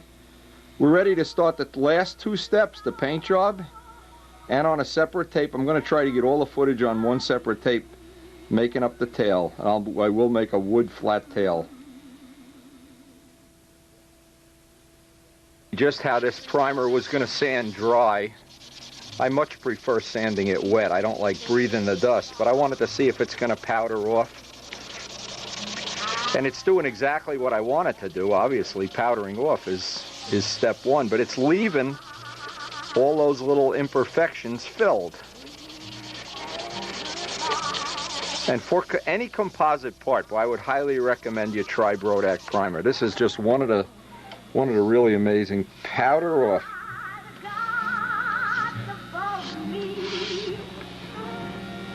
You can see how nice that fills in, and most of all, how it flares. When you're doing a repair, what you want it to feather edge in and flare in. You don't want it to be chunk. You want that feather edge.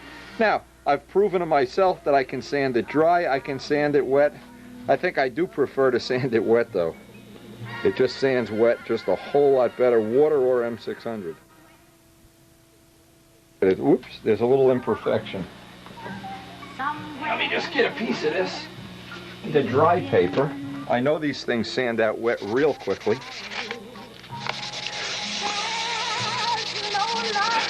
The main thing is to see a feather edge. If you don't see a feather edge, you're never going to do nice body work. It's going to be difficult. It's the feather edging that makes a high quality primer like Brodak primer worth it. If you can't feather edge a primer in or a filler, even if you use talc, you want to be able to. Now I don't know how else what you could expect in terms of easier sanding than that. Even dry, that's just amazing to me. Look at it, it's falling off. It's like it's snowing primer here. A trespasser on the property. He speaks fluent Canadian. Oh, it's Chris Cox, fresh in from Montezuma, Iowa. Hey? What part of Canada are you from? Hey, this coat of primer looks good. All right, so we hope this is going to be the last coat of primer. Chris is getting sick of looking at me here spray painting. And we're going to go have some lunch, look at the Spitfire bedroom. I don't know what. Now the last thing we have to do here, before we can move on, and obviously this is ready for paint, I need to cut the needle valve hole. I want to cut that right now. So what I'll do is get the engine in place and then mark the vertical and the horizontal lines. It's going to wind up going in this part. Anyway, I wanted to show how thin I have that primer on there. That is just the thinnest of thin coats.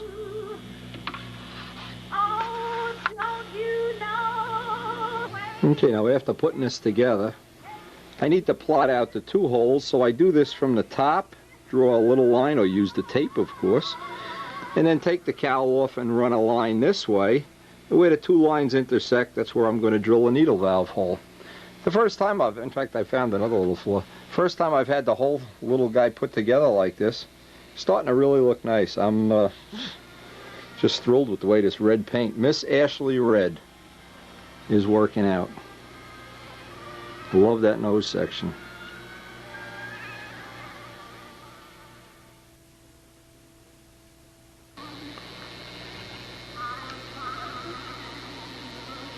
Now this is the point during the model's life where we're just taking the last few details, round, little things like the needle valve hole. We have to put a little finish on the wing saddle.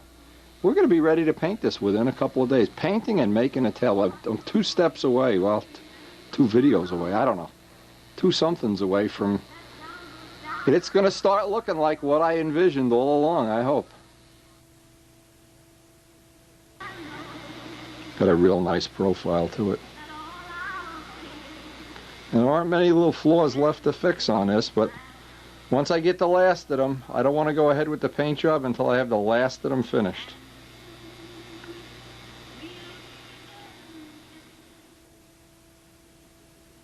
Now it's easy to get this line. You can just look straight down through the cowling, and that's going to be for the... This is the motor that has the needle valve going right through the venturi. I need to cut 2 holes. I need to cut one for the... so that we can retrofit both motors. And then what I need to do to verify this line, I just cut the tape right here, leave this piece on, take the bolts out of the cowl, and then see if this line here is just going to be parallel. In other words, I don't want to make this wind up with a piece of Swiss cheese here. I need to drill 2 very defined holes here.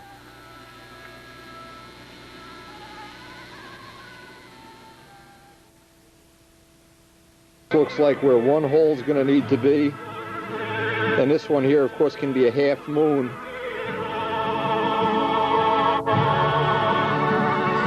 Okay, now obviously the only thing left to do, pull the tape off, touch up the paint, which I'm going to touch up anyway. I need to do some work up by the nose ring here. And I'll touch up that paint. That basically ends all of the work on the bottom block for now.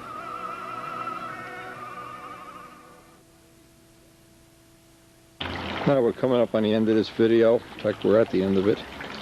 But I think truly we've learned through our experiments and through some trial and error what is and what isn't possible. And these 2 fuselages now, just for the sake of argument, the carbon one is about 2 7/8 ounces lighter than the wood one at this point. And I don't think that's real significant because we could overpaint one of them or whatever. But what is important is the carbon one is much, much stronger. And so for the people that have enjoyed sharing the ride and wondering if this was ever going to come to fruition, I think it is. And starting tomorrow, we're going to start laying out the trim, the paintwork, the lettering. Real excited about the way this is working out. It was good seeing Chris Cox today. We had a great time. We had a great pizza, in fact. And it looks like we're just coming up on a time of the year when it'll be practical to paint outside. The weather's changing just a little bit. Oh boy, these 2 guys, they sit together like Mutt and Jeff here. But I really feel like this winter more than any, I've learned a lot. And I hope I've been able to pass some of it on to you. New Brodak dope colors are simply awesome. Just awesome. I just think they, along with the Aeropoxy light, they're going to add just a little more fun to the event. An event that's already a whole lot of fun.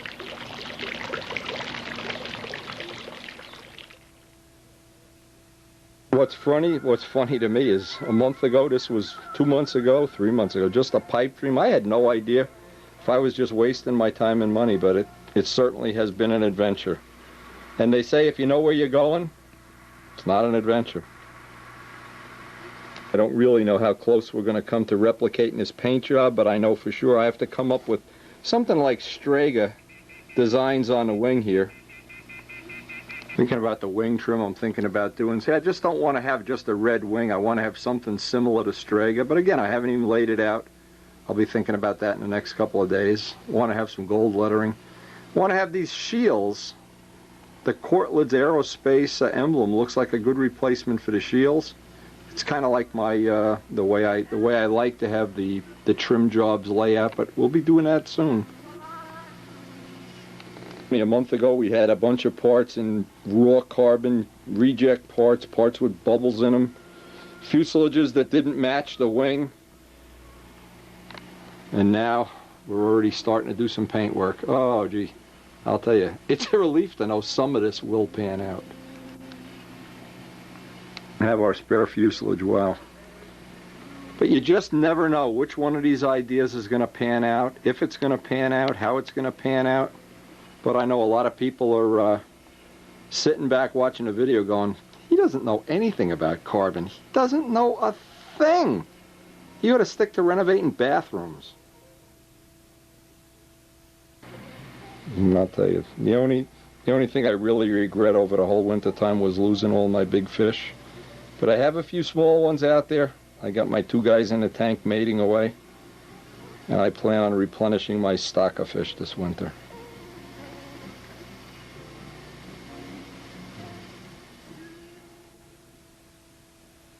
And for all the guys like Paul Winter, like Ken Clapson, that are building designs or ships of mine and kind of having fun watching the videos, hey, hope we're going to all be able to get together this summer and do some flying. I don't know, and at the end of every day I enjoy coming up to the old Spitfire bedroom, checking on the Spitfires, making sure they're behaving. Added some new World War II tapes. You have some Winston Churchill speeches. Chris Cox was having a great time up here.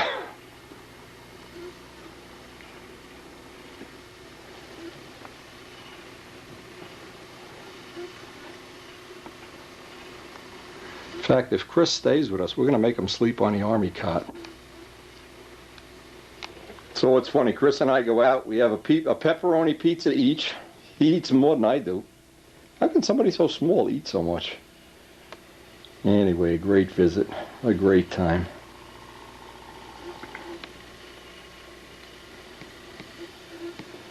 And hey, we are definitely at the end of the tape. We hope to see you on the next tape. Hope you'll share the tapes with all your friends. Hope you'll share the pizza with everybody.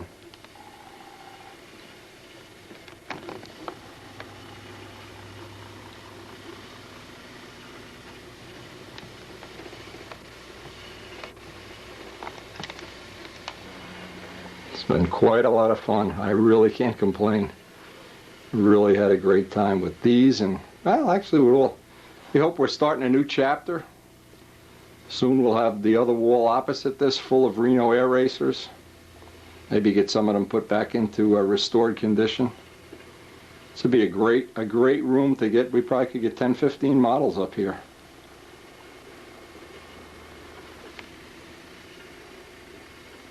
And hey, we have to start thinking about that paint job. I got to start thinking about how I want to lay that wing trim out. The lettering. Always come up here and I get some, I don't know, get some little inspiration. Give me some ideas.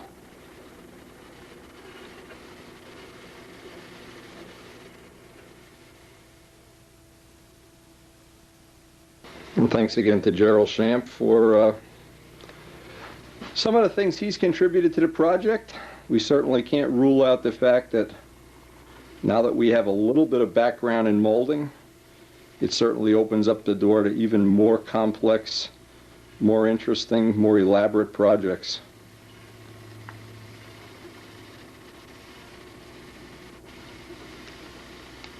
And we hope we're going to be able to restock our fish, get the pond all spruced up, do some gardening.